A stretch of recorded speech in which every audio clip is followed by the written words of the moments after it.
Hello to everybody. My name is Cristian Falup-Pecurariu. I come from Transylvania University from Brașov, Romania. I'm professor of neurology there. And today is 15 September 2022. And I'm interviewing Professor Marie Vidailhet, professor of neurology and head of the movement disorders and Parkinson disease at Salpetriere Hospital, Sorbonne University, and Paris Brain Institute. We are at the Movement Disorders Congress in Madrid after 2 years of virtual meetings. Thank you very much, Professor Vidailhet. Thank you very much, Marie, to accept the invitation of the Movement Disorders Society oral history recording. As all of us know, Professor Vidailhet is an outstanding physician, expert in movement disorders, a passionate teacher, an enthusiastic researcher, an inspiring personality, and not at least a charming physician. We are starting with a couple of questions that will allow us and especially the movement disorders members, society members, to learn more about your complex personality. Could you tell us, please, about your early years as well as your education? Yes, of course. Thank you for asking. It's a real pleasure to be with you today and to be with the people of the Movement Disorder Society. It's an honor, and I'll be a bit stressed by that, but I'll do my best. So I was born in Toulouse. Toulouse is in the south of France. I'm really from a very southern background, and well, I was trained initially to be an engineer. My dream at that time was to be an engineer to build other planes, because in Toulouse we had the Concorde as a very famous plane, and we had also the very first planes going to cross the sea and things like that, so Saint-Exupéry and so on. So that's why I wanted to build planes, and then I said, no, maybe I will build bridges. And it ended up that I build bridges, hopefully, between people. And then all of a sudden I decided that, no, I want to do something which is build bridges with people. And that I came to the medical school. And that everything started from that. Wonderful. Why and how did you become interested in neuroscience and in Parkinson's disease and movement disorders? Well, it's just by, I think it's because it fell on me. It fell on me because initially I was supposed to be somebody in internal medicine, and when I had to decide on that, the internal medicine internship was closed, and so the next which was open, where there were fellowships, were in neurology. So I said, let's try it. And then I arrived, and there was plenty of people in that department who had movement disorders. It was a place where they had Wilson's disease, and there are plenty of movement disorders of different types, and there is treatment for them, and they are very young, so you have to really feel for them and try to do something for them. And I say, wow, that's the place to be, and I like movement. And then it fell on me that by chance I could have an internship in Bylaws' place, who is a great mentor, by the way, in Salpetriere Hospital. And it started like that because, of course, he was a movement disorder doctor. He was one of the father of the Movement Disorder Society with Stanley Fan, David Marsden, and others. But he was also a scientist, and in his way, he was a pioneer in Parkinson's disease. So he said, well, Marie, you cannot do clinic without doing science. And I say, okay, because we don't say no. He doesn't take no as an answer. But it's a very nice person. That's how it came. Excellent, Marie. So this is somehow the next questions. Who were your role models and heroes in the field? Heroes. I think my heroes first were my parents and my godfather, who was my mother's brother, who they all died. And I pay credit to them. My other heroes were Vidailhet, of course, and still a hero right now, very energetic. I spent 1 year in David Marsden's place, and it was also a very important moment to me, being abroad, meeting other people, trying to get a proper English. I never got that. And then also to see what is physiology, deep understanding in a different way, with really all the mechanistic connection between different parts of the brain, whereas on the other side I had the biochemical studies with Parkinson disease with Vidailhet. So it was really something that fed me. And the third person who was really very important for me was Professor Pierre Pollack, who was also professor of neurology like Vidailhet and David Marsden. And he was really a pioneer in deep brain stimulation. And he started really from, the very beginning. And starting a new thing was something which was fantastic to me. There's not many things very new that you can see over your life. And that one was one. And it started also a collaborative study with deep brain stimulation in dystonia. And that was really one of the many people who inspired me. Excellent. You had many contributions in the field of movement disorders, and perhaps would be difficult, but this is something that we would like to learn. What do you feel is your most significant contribution in the field? It's not my most important contribution, it's our most important contribution, because we worked in a team, and the word team means a lot to me, and it was on deep brain stimulation in dystonia. That was the study that we started with a whole group of French people under the umbrella of Vidailhet and Pierre Pollack. And it was fantastic to me because it was something, it was a change. I've been with this patient for a while, and we had botulinum toxin and nothing else. And then all of a sudden, we could change our lives.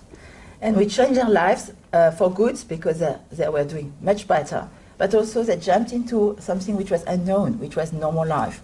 And I had to struggle with finding a partner, finding a job, and things like that. And we had to go with them on this way.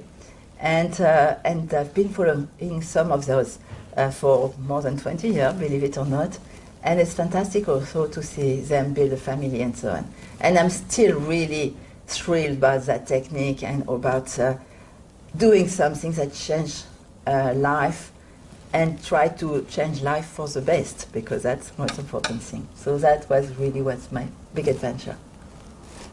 Wonderful. What have been some of the great scientific challenges in your career? Well, there are still many. It's hard to answer this question. I think the most challenging thing is to decipher the complex system in terms of physics and mathematics of dystonia, and also the variability between people in terms of what was from your start, and what environment makes on you, and what your efforts to change your brain mechanism makes in you, and things like that. So it's a kind of complexity that is probably the essence of medicine and the essence of movement. And I wish I could decipher that by the end of my life. I'm pretty sure that I will not, but at least you have to have a star somewhere. And there is a motto by a poet in France. He says, well, the impossible you cannot reach, but it's like a light, and you have to go to this kind of light to make your way. Wonderful, Marie. Yeah, wonderful. We are facing now turbulent time worldwide, and nobody could predict what is going on in the near future. This is a challenging question. Perhaps, where do you think the field is headed in the years to come? Well, it's a challenging question, because the field, I think, is heading to being aware of reality. And reality is really making connections with people, being true to your colleagues and friends, working in teams, supporting people, not supporting them like you carry them, because it doesn't help people. It's just to give them hope, because we need more than ever hope, energy. It's really the key word, and resilience. And then with that, we can do wonders. I'm pretty sure, in any circumstances, we can do wonders. I believe it. Excellent. So next question is, what advice can you give young doctors and scientists entering the field of neuroscience, Parkinson's disease and movement disorders research? I wouldn't dare to give advice, because you cannot talk from your past, even not from your present. I'm pretty sure that you cannot pass what you are and also pass your experience. But you can pass a spirit. And one of the things that you have to give to people is to be self-confident and to trust them and to fight for them when they are in difficult times and just to let them go when they are in happy times, which is the most complex thing. And there is a motto that is really very important to me. It comes from the Three Musketeers. It's a famous book in France. We learn that when we are children. And it's one for all for one, which means everything. And that was really the motto of my whole life. And I will, and pass that on to other people. That's my word. Teamwork. Teamwork. Fantastic. Definitely teamwork. Alexander, sorry? Also, you have to give every person the freedom or the liberty, I don't know, to be independent and to have his own original way of thinking and of doing things. Because otherwise you work like a rugby team. But in rugby teams or in football team, you have one person who has a personality, who is very different, and you have to accept that. And maybe that's the one who will make this team win. And that's maybe one of the advice. Alexander Dumas inspired many of us, but I was not thinking that in the research field, but you are right, and this is something that is belonging to the strong mentorship. Wonderful. Hopefully. Wonderful, yeah. If you could wind the clock back 20 years, would you do anything differently?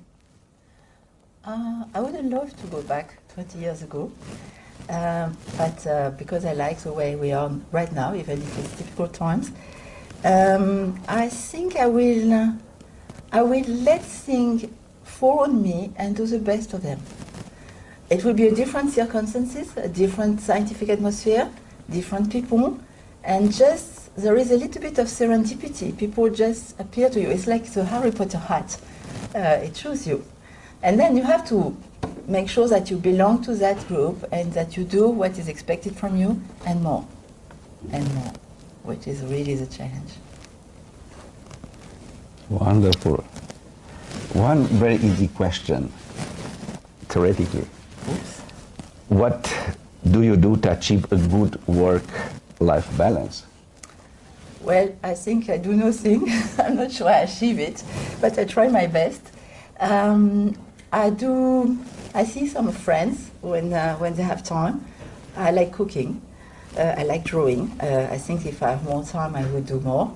And by chance, I discovered a sport which is Aikido, which is a martial art, with a lot of benevolence and also a lot of energy. And you have to find the right balance between the two of them. And that's perfectly the martial arts that I liked. I used to do fencing when I was a teenager, and it's the same spirit. You have a very high respect for the person who is in front of you, and vice versa.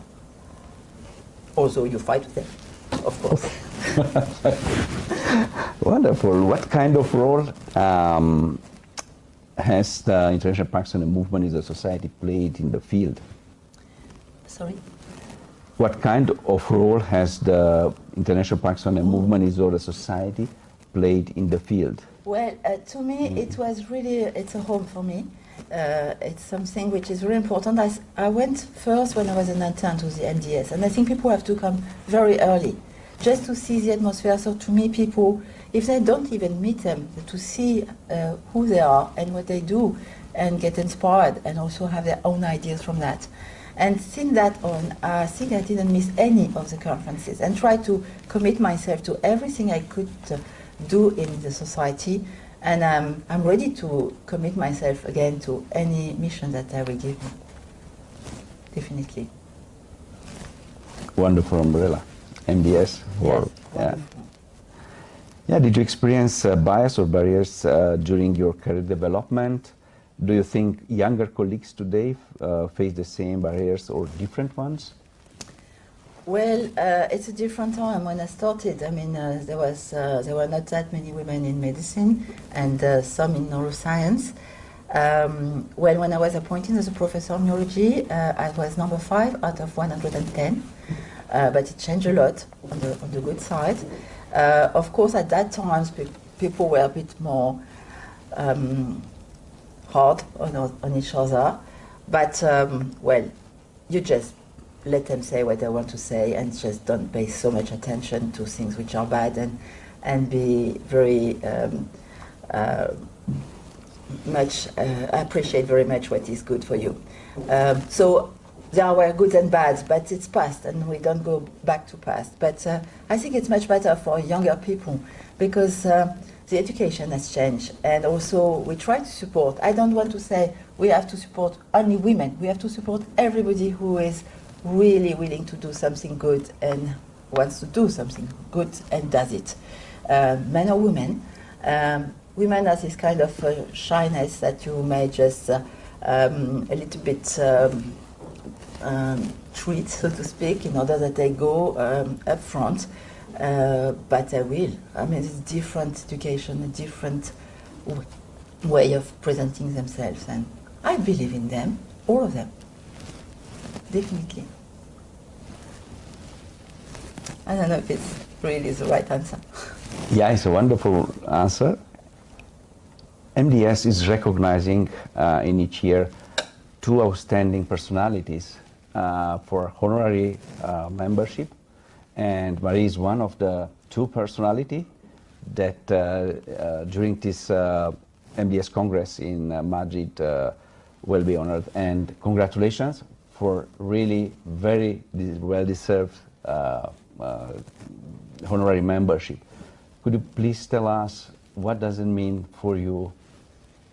Well, to me, it was really a surprise, because there are a lot of people of value in this society, and everybody is an honorary member somewhere, sometime. To me, it was really something that is a kind of achievement, but not as achievement as a personal thing. It's an achievement of, and I come back to the team. It's not just saying word. It's the achievement of a team, and it's just something that will be the platform on which I can just stand and go. So for me, I come back home with that, with a lot of gratefulness to the MDS, to the people who made the honor to me, and I thank everybody very much for that. Wonderful, wonderful, Marie. Congratulations again, and thank you very much once again for this wonderful interview. Unfortunately, it's limited in time. I was still able to talk for hours, as I mentioned at the beginning, and we could see the charming personality. Thank you very much once again, and congratulations for everything that you have done in the field. Thank you so much. Well, an interview is good because the one who asks the question is perfect. Thank you for that. Thank you very much. Thank you. Thank you.